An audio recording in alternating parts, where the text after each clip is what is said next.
This guy is the Pulitzer Prize winner. You know, I talk about him all the time. He's a 4-time best-selling author. He knows Trump inside and out, but he also knows government and tax law and all of these things that relate to every manner of misdeed on the part of public officials.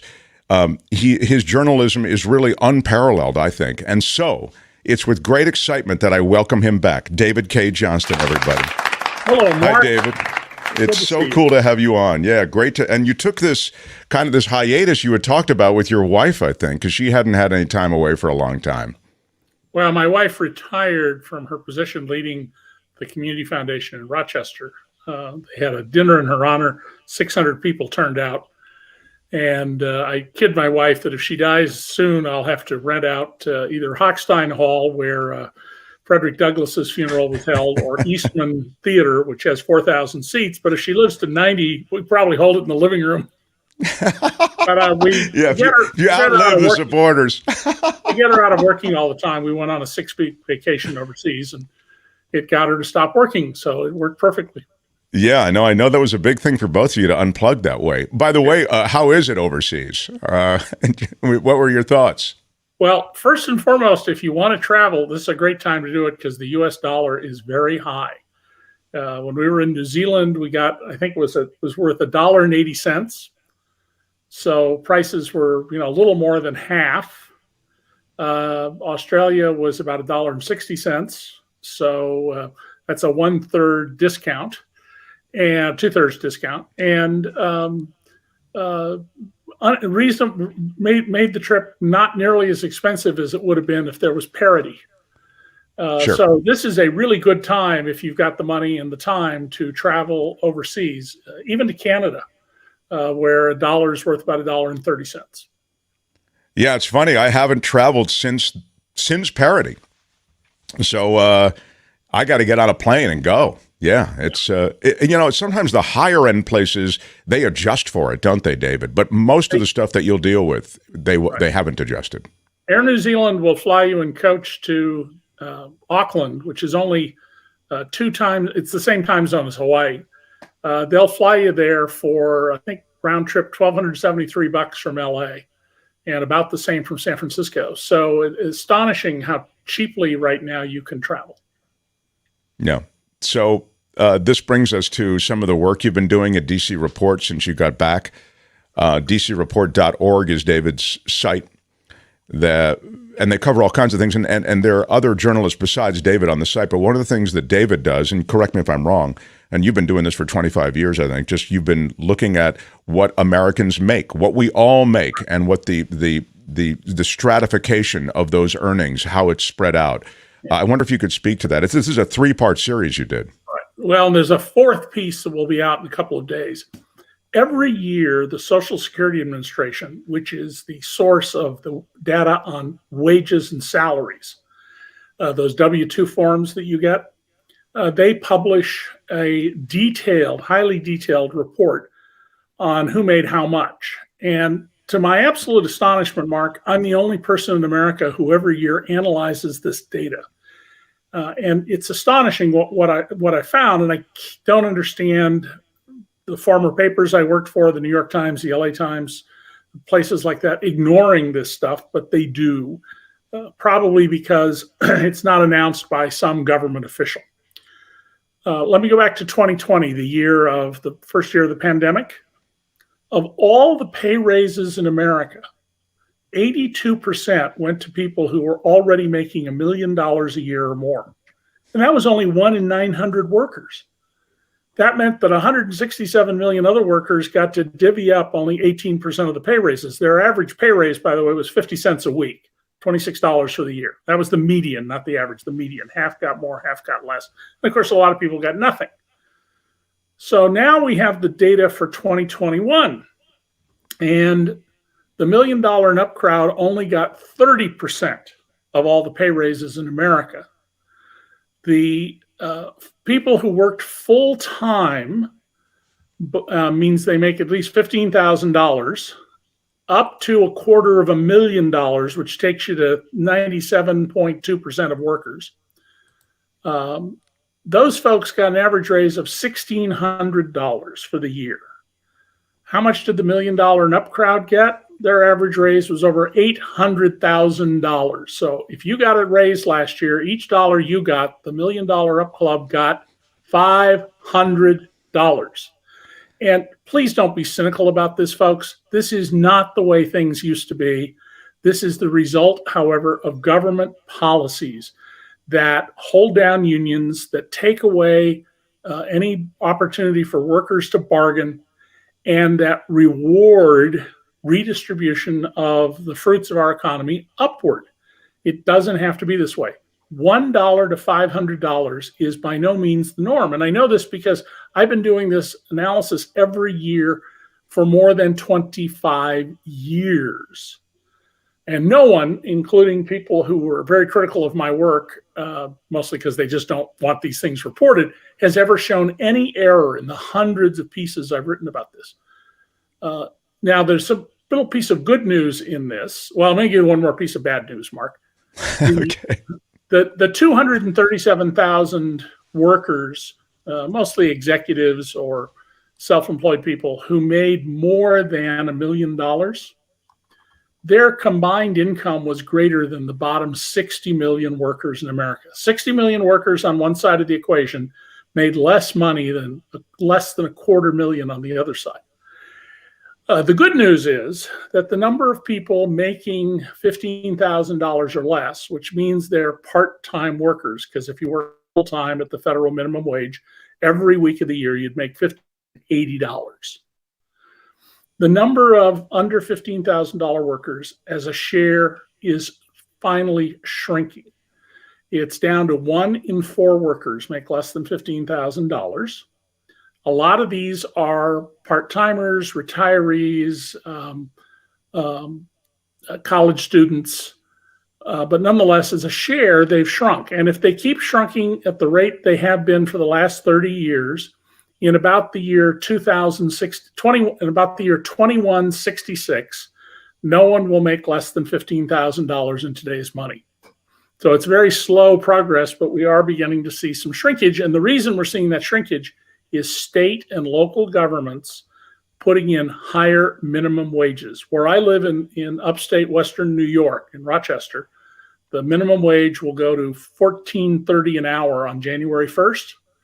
But if you drive around to retail outlets or fast food joints, they all have signs up offering work at $15 to $17 an hour. So the street minimum wage has now surpassed the legal minimum wage.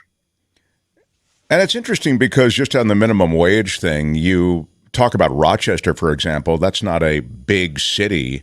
No. You know, the feds and the argument at the federal level, why isn't there a stronger minimum wage, or meaning a higher minimum wage at the federal level? Why can't we punch it through? It's something that's always run on. Democrats always talk about it, but we can't get it passed. As well, you know, these minimum wages, you know, for, let's say, bigger cities, New York, Los Angeles, San Francisco, they're just not going to be, it's too big a burden for employers in smaller places. Well, Rochester's not a huge city. I mean, it's a medium-sized city. It's an example of a place, I think, where they realize to be competitive, they've got to raise that minimum wage. Right. And the reality is that government sets standards. You can't build just anything and call it a car. You have to meet safety standards, lots of them. Food sellers, whether they're canned beans or a restaurant, have to meet standards. So it's not unreasonable to have a standard for what you pay people. And if you're a small business that says, I'll go out of business if I have to pay people a minimally living wage, well, maybe you should go out of business. There are Republican members of Congress who have literally argued that you should be allowed to work for free, which is what a lot of interns do. That's a loophole. But standards matter. And not having a decent minimum wage has another effect. It increases our welfare costs. There's been some very good studies in the last 20 years that I've written about showing that, for example, the average Walmart store in America was costing taxpayers a fortune in food stamp subsidies, healthcare subsidies to the workers. And who benefits from that? Well, the Walmart family. They just outsource the real costs. I call this economic pollution. If you're adding to the burdens of taxpayers because you're not paying workers enough, then what you're engaged in is economic pollution. And employers learn how to deal with this. One of my sons is the manager of a big box, or was of a big box national retail chain. He was the top manager. And he told me that when I wanted to go down and have breakfast with him, where he lived in another state one day, he said, "Oh, you can't come to breakfast that morning, Dad." And I went, "Why?" He said, "Well, there's me and three other guys who manage stores, and we get together for breakfast at the Waffle House every other Wednesday. And we work out the work schedules of our employees because they need 40 hours a week to survive. And we're only allowed, each of our companies, to give them 19 hours a week. And we know that Mary has to take her kid to the doctor Wednesday morning, and Sam coaches Little League or whatever." Now, what they were doing is arguably illegal, but it was for the benefit of their workers. But think about that. What if you don't have bosses who are as thoughtful as those four guys? Sure. I mean, what I see in your pieces is this flow of money to the top and the elimination of a middle class, the continued weight of the middle class that's borne essentially by wages just not growing at the levels that they're growing at the highest levels of the economy. Right. And so at the top, we've seen this tremendous growth of $1 million and up and $10 million and up paychecks. You know, if you're an executive, you're working long hours. You maybe get a fair amount of that to be playtime, going to golf course events that are set up by your company. But you're putting in a lot of hours. What is the possible utility of getting, as Jamie Dimon does at Chase Bank, $30 million a year? First of all, you can't spend that kind of money. I used to play a little game with people on the airplane. And because I flew so much, I got upgraded to first class all the time. And I would ask business executives and business owners, let's play a little game called Wretched Excess. How much money can you spend on your lifestyle? And the rules were you had to work 50 hours a week, but you had unlimited money. You could never run out of money. But we only counted consumption. So a lot of people would start off saying, "Well, I'm going to buy 6 mansions." And I'd say, that's not consumption. The cost of running the houses is, but you're buying an asset. "I'll buy an oil painting." That's not consumption. That's an asset. You're turning greenbacks into an oil painting. Very few people were able to spend more. Now, this was mostly in the beginning of this century, but very few people were able to spend more than $400,000 a year. Very few over $800,000 a year on consumption. And that's because they did things like order flowers on an Elton John level every day. My wife, who was a charity executive, was an obscene skinflint. Things she wouldn't put in for it. You know, it was only $2 to park. I'm not going to charge for that. Things like that. She figured out how to spend $5 million because she got a conceit. She said, "Okay, I can't buy a jet, but I can pay to have a G5 to use whenever I want as a lease." And I went, "Yes." And she said, and I can hire, my favorite was, she said, "Well, I'm going to hire a woman to, and I'm going to buy a bespoke dress, I forget the word, haute couture dress every day." And I said, "Sweetheart, you have to stand there for hours to be fitted." And she went, No. I'm going to hire a woman whose figure matches mine and pay her to go to the fitting." And then she paused and said, "And you don't get to see her naked." Rules are rules. Yeah. But she figured out how to spend $5 million on consumption by doing absurd things, but nonetheless, they were within the sort of the rules of the game. So, you know, leave it to you to marry someone. In the 50s, we had a federal tax law that effectively limited your income to, in today's money, about $4 million a year, because anything above that, your tax was so high that it made no sense. And what happened back then? Well, employers kept putting more and more money into their business and hiring more workers instead of withdrawing capital. When you withdraw capital from a business to pay yourself, guess what? You're effectively reducing jobs, not in any individual case, but at a macro level. Yeah. I'm sorry, somebody asked a question and I interrupted. Oh, no, I was just going to say, leave it to you to marry someone who really is an expert at spending money. I mean, that's good stuff. Except she's not. She's very, very tight with a buck. I'm very pleased about that. You're getting a lot of comments in the chat room about your sweatshirt. And I have Santa to Cruz, say, right? SoCal. I'm also an alumna, of SoCal High School. So well done. Wow, I didn't know that about Kim. Yeah, SoCal is down in Santa Cruz, and when I went there, it was barely a high school. Today, it has a swimming pool and a real gym and baseball diamond. When we went there, they just threw up the buildings and said, go. Yeah. So Carl Knight. You are getting a lot of reaction to it. It's cool. A lot of Santa Cruz folks looking in. David, when we look at this effect of everything, and again, this is a 3-part series. A 4th part is going to drop at dcreport.org. This series on the pay in America and these divisions and the evolution of the upper class, the elite, I'm going to call them ruling class, versus everybody else, essentially. What is the effect? Speak to the effect on the economy, the effect on life in America. Well, the wealthy class, the ruling class, as you call them, the ownership class, as I tend to call them, would actually be better off if they weren't so stingy. What's holding back our economy is that many, many people, apart from the tenuousness of employment, anybody, as you know better than anybody else, Mark, can just suddenly in the middle of their workday lose their job.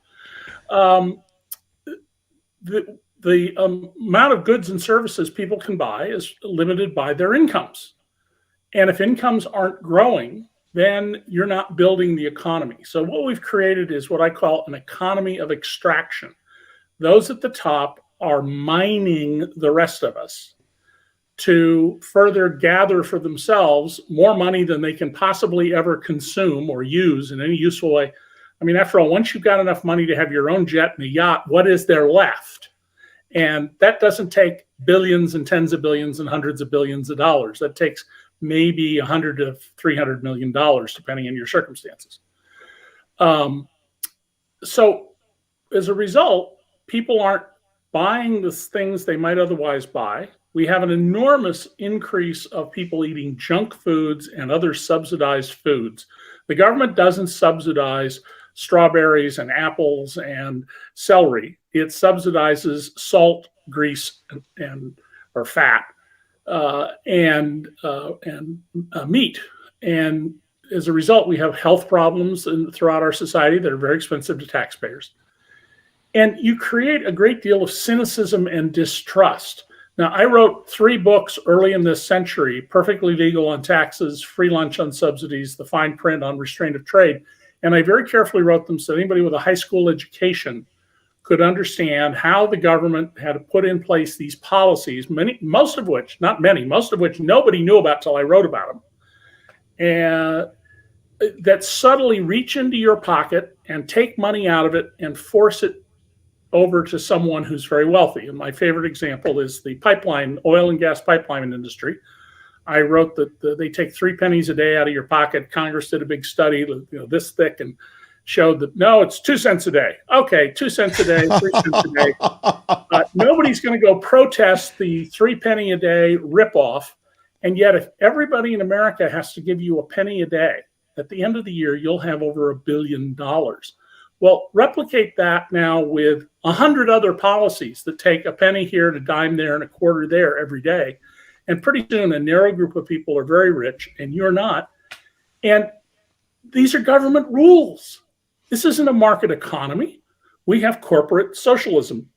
And people who are socialists object to my calling it corporate socialism. They want to call it corporate welfare. Giving money away to companies is corporate welfare. Taking away the risk of being in business and having taxpayers put up the money for corporations to invest, as General Electric did when 92% of the money it spent to modernize its Ohio jet engine factory came from tax dollars. When I've shown that there are companies that some years get more money from the taxpayers than they do in profits. So they're really money-losing operations subsidized by the taxpayers. And people don't understand this. And one of the reasons, by the way, is this new research that came out. I think we talked about it in a show when you were still in KGO, that more than half of Americans read at 6th grade level or less. So, of course, they don't understand what's happening. And if they watch places like Fox News, they have no idea at all about what's happening in our economy. So even the mainstream media, David. I mean, even at the NBC, ABC, CBSs of the world, you don't see a lot of the kind of detailed explanation as to what's happening. No. on the part of the mainstream media. And frankly, I mean, I don't mean to be too cynical, but they're bought and paid for also. I mean, they have advertisers and no news organization I ever worked in did an advertiser have any influence. In fact, when I was at the Detroit Free Press, a reporter wrote a story that caused the second biggest advertiser to stop advertising in the paper. He was greeted by standing applause when he arrived in the newsroom at work. But what does happen is a reliance on official sources and not doing your own work. Most journalists are innumerate. They're very literate. They're incredibly literate, but they're innumerate and they don't do their own numbers. When I was at the New York Times, my editor at the time, who had an MBA, came by my desk and he said, "What are you doing with all these spreadsheets?" And I said, "I'm calculating numbers about pay." And he said, "Why don't you just go to one of the accounting firms? They'll do it for you." And I said, "Well, two reasons. Number one, I don't think that's ethical. But number two, I wouldn't understand the numbers. I have to do the numbers myself to understand them." And, he thought I was just wasting time, even though I was a very productive reporter with lots of stories.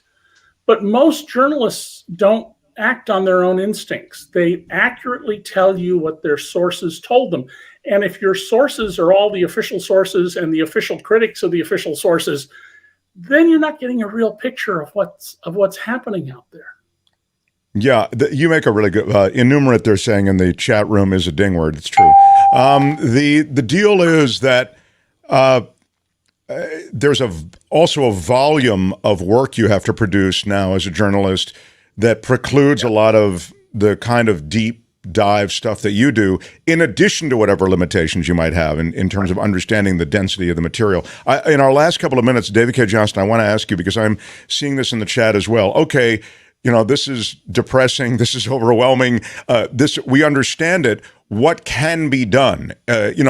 It seems to me that we are dealing with governments and a culture that sort of has demonized regulation. I view regulation as oftentimes protections. These aren't, consumer regulations are consumer protections. Environmental regulations are environmental protections. So I don't view regulations with the kind of radioactivity about the word that many others do. But what can be done reasonably, David, to address some of these problems with the system that you've identified? So point one, there is no such thing as deregulation. There's only new regulation.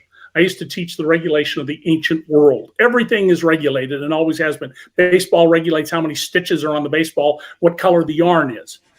The new regulation has tended to be pro-business and anti-consumer. What I think we may be seeing in the Biden administration, where we have the first president since Lyndon Baines Johnson who really understands how Washington works, is the slow end of Reaganism and these policies of favoring the wealthy and favoring the ownership class against workers. And to really change that, we need to elect politicians who will support having unions. Most of our economic competitors are unionized. The US government imposed unions on all of Japan. And who did it? Why, that notorious lefty, General Douglas MacArthur. And I'm laughing because he was a very, very right-wing guy, because he thought it was good for the society. The Germans are unionized. So we need to have unions because that's the only way most people can bargain to get properly paid. Pope Francis says there is no economic justice without unions. Well, then just to digress for a moment, David, you had to be a bit downcast about the fact that the government put its thumb on the scale and didn't really permit the striking rail workers, or were you of divided mind on that? Well, the Vox has a very good piece about how to the rail workers, the time off was not so much the issue as a lot of other work rules. Generally, employers don't object to wages with union contract. It's work rules.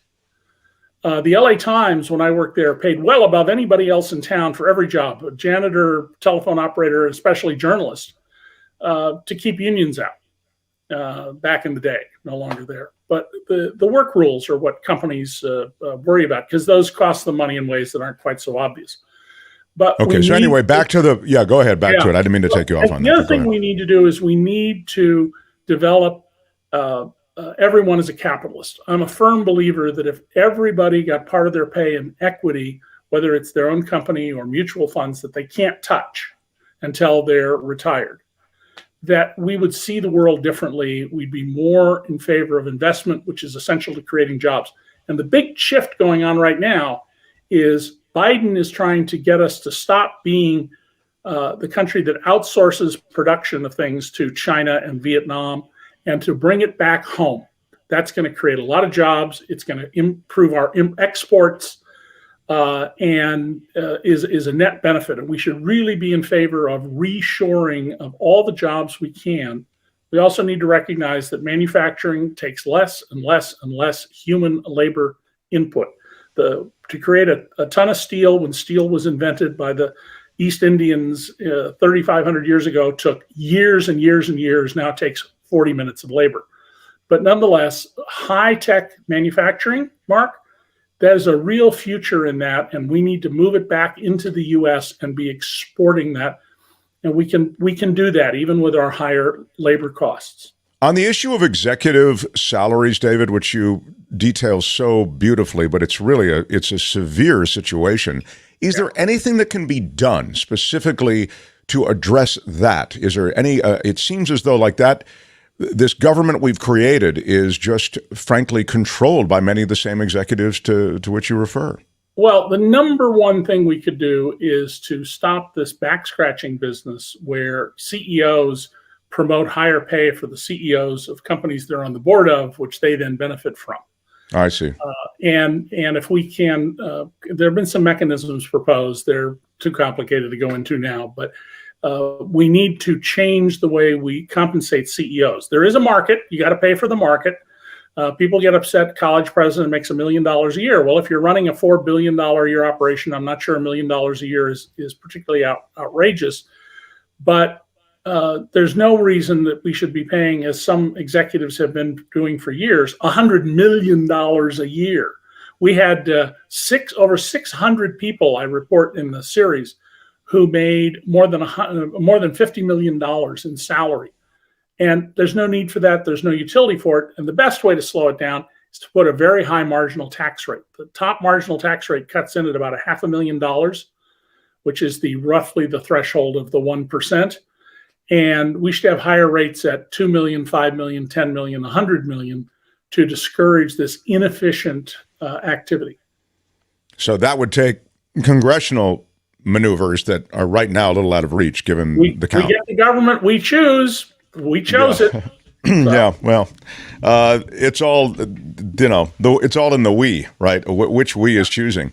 That's for another time. Look, it's great to have you here. I encourage everybody to get to dcreport.org. Read these reports. They're really fascinating. And it just opens the hood on American economy and wages. And of course, you know what a fan of David's books I am. So please pick those up along the way as well. David, so excited that you join us. Thank you. All right. Rock on Santa Cruz. Yeah, we'll see you next week. David Cay Johnston, everybody. How great is that?